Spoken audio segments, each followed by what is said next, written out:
Assalamualaikum warahmatullahi wabarakatuh. Kembali lagi bersama saya Rizky Putri. Untuk kesempatan kali ini saya nggak sendirian nih membahas materi kali ini. Saya bersama rekan saya ada Dinda, ada Di, ada Fauzia, sama ada Ines. Untuk kesempatan kali ini kami akan membahas mengenai self love. Nah, kita kan hidup di dunia serba digital, serba smartphone, apa-apa smartphone. Semuanya ada di smartphone. Kita belajar, mencari informasi juga bisa melalui smartphone kan. Gak harus kita mencari informasi itu pakai buku, gak harus kita membaca buku yang banyak baru kita menambah wawasan yang baru. Tapi sekarang dari smartphone aja kita bisa mendapatkan banyak informasi yang penting. Tapi smartphone ini banyak hal minusnya yang kita dapatkan, terutama kepada remaja. Karena dari smartphone ini kita memiliki dampak yang sangat penting untuk diri kita. Dari smartphone, remaja-remaja sering overthinking akan hal yang tidak penting, overthinking atas hal-hal lain, atau mungkin dia memiliki standar kebahagiaan dia sendiri dengan melihat kebahagiaan orang lain. Padahal hal tersebut sangat tidak penting. Karena itu, data riset kesehatan dasar atau Riskesdas tahun 2018 melakukan riset pada remaja SMP. Prevalensi remaja usia lebih dari 5 tahun itu mengalami gangguan emosional berupa stres, depresi, atau gangguan mental lainnya, gangguan kecemasan itu mencapai 9,8% untuk Indonesia. Karena tingginya angka tersebut, kita perlu menerapkan self love terhadap diri kita sendiri. Oleh karena itu kan hari ini kita membahas mengenai self love. Menurut teman-teman, apa sih definisi self love itu sendiri gitu kan? Kita harus tahu self love untuk diri kita sendiri itu gimana. Kalau menurut kalian mana sih? Menurut aku, self love berarti mencintai diri kita sendiri. Namun lebih tepatnya, self love merupakan perilaku untuk menghargai dan menerima diri kita sendiri apa adanya. Self love bukan berarti kita egois maupun narsistik.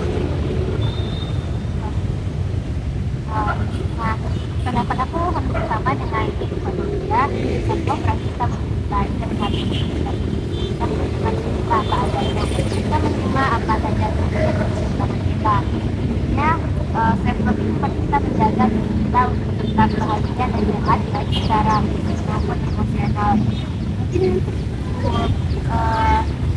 pengertian self love menurut aku. Jadi secara garis besar, menurut Fauzia dan Juli, self love itu berarti kita menghargai dan mencintai diri kita sendiri, baik itu secara emosional ataupun secara fisik. Mungkin itu karena kan tadi kita udah membahas pengertian self love, berarti sekarang dari definisi self love tadi kita tahu seberapa penting sih self love ini bagi diri kita sendiri. Oleh karena itu, menurut teman-teman semuanya, seberapa penting sih self love itu? Menurut Dinda, Kalau menurut aku, self love itu sangat penting karena dengan adanya self love kita mempunyai keberanian untuk menunjukkan diri kita yang sebenarnya. Dengan adanya self love kita dapat menunjukkan siapa diri kita sebenarnya tanpa harus mengganggu, dan kita tidak perlu menunjukkan diri dengan ekspektasi orang lain. aku setuju dengan pendapat Dinda bahwa kenapa sih self love itu penting banget di kita, karena dengan self itu bisa meningkatkan kepercayaan diri kita dan menerima diri kita apa adanya gitu.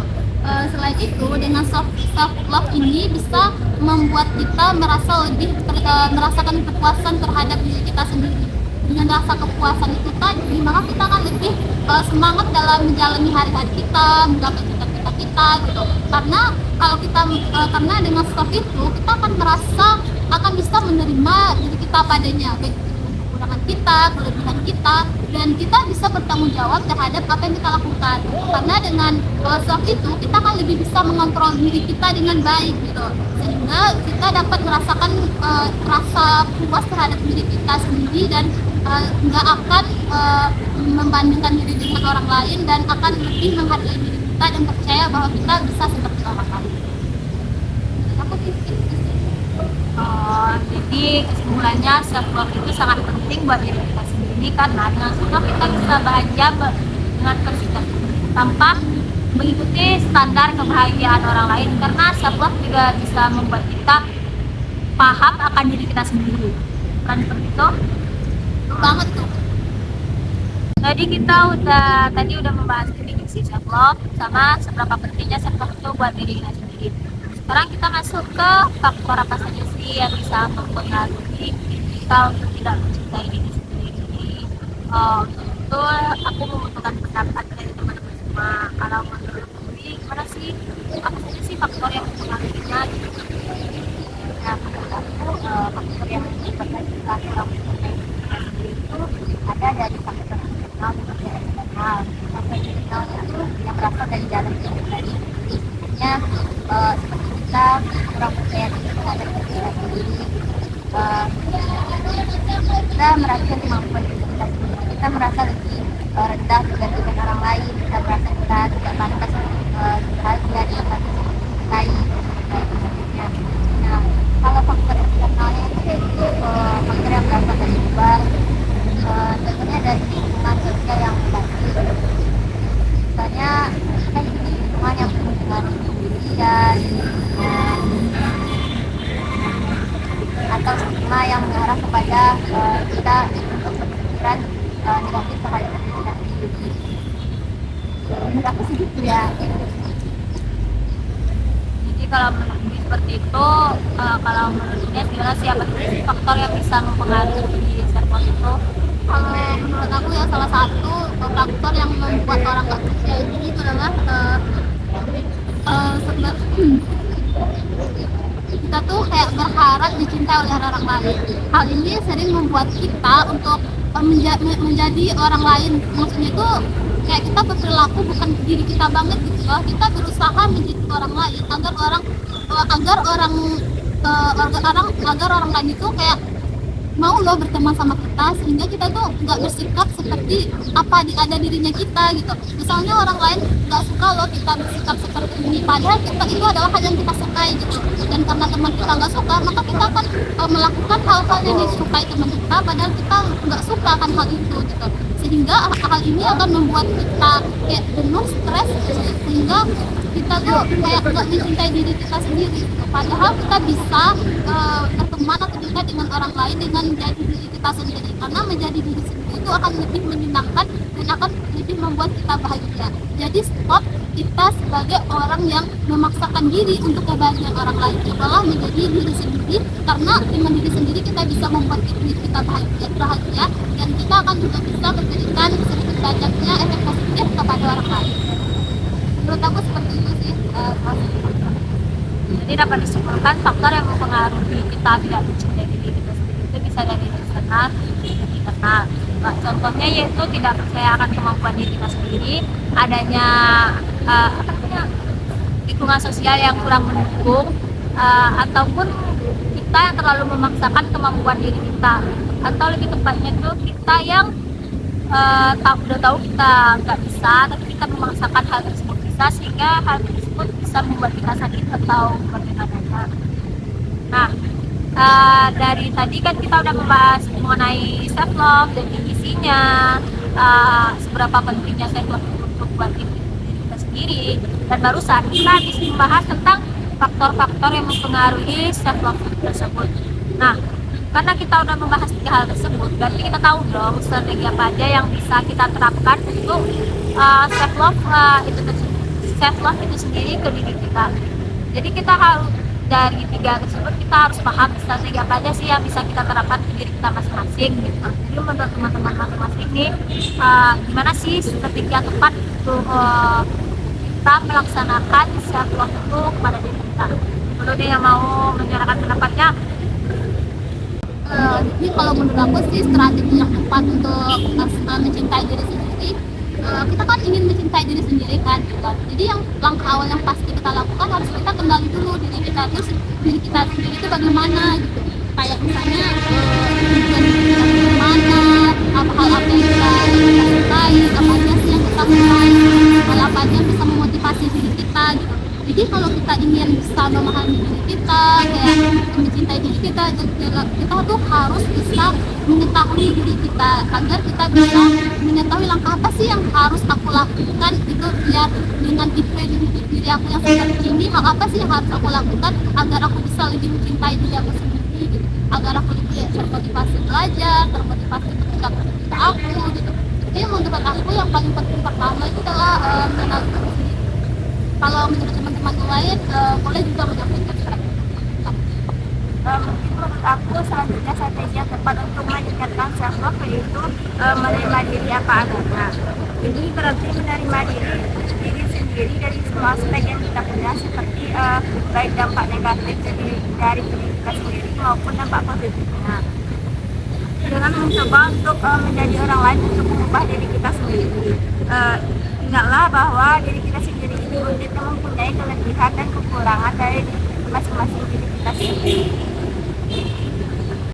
Kalau menurut aku strategi untuk meningkatkan self love itu berhenti membandingkan diri dengan orang lain, karena setiap diri masing-masing memiliki kelebihan dan kekurangannya masing-masing. Jadi kita harus fokus pada pencapaian diri kita sendiri.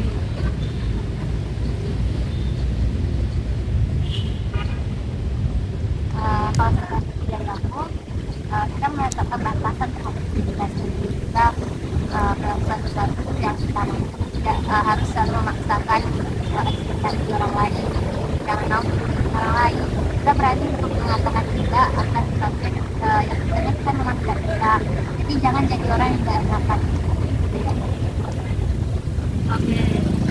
Nah, jadi strategi yang tepat untuk kita lakukan itu yang pertama itu mengenali diri sendiri, yang kedua menerima apa adanya diri kita sendiri tanpa harus mencela kekurangan kita, dan yang ketiga tidak membandingkan diri kita dengan orang lain, yang keempat menetapkan batasan atas diri kita. Nah, untuk itu sebenarnya self love itu jangkauannya sangat luas, dan yang kami bahas tadi hanya sedikit dari banyaknya materi self love, tapi kami berharap materi yang kami bahas tadi mengenai self love bisa membantu teman-teman semuanya lebih mencintai diri sendiri lagi, lebih menghargai diri sendiri lagi, lebih bisa memahami kebahagiaan diri sendiri lagi daripada kebahagiaan orang lain. Kita perlu mengatakan tidak kepada hal yang tidak kita inginkan, dan kita boleh mengatakan tidak kepada hal yang bisa kita lakukan. Oleh karena itu, self love ini bisa membuat kita lebih baik lagi, bisa membuat kita mengupgrade diri kita menjadi lebih baik lagi. Tapi jangan jadikan self love ini menjadikan kita orang yang egois atau narsistik, seperti lebih bodoh amatan terhadap orang lain. Hal tersebut tidak boleh, teman-teman, karena self love ini bukan menjadikan kita orang yang individualis, tapi self love ini lebih menjadikan kita menghargai siapa kita, bagaimana kita memahami diri kita, bagaimana kita menjalani keseharian kita. Oleh karena itu kita penting menerapkan self love dalam kehidupan sehari-hari. Mungkin hanya itu pembicaraan atau diskusi kami hari ini. Itu kalau ada kesalahan dalam penyampaian materi kami mohon maaf ya teman-teman, dan kami berharap ada hal penting yang dapat teman-teman kutip dari diskusi kami hari ini. Oleh karena itu sampai ketemu lagi di diskusi selanjutnya. Assalamualaikum warahmatullahi wabarakatuh.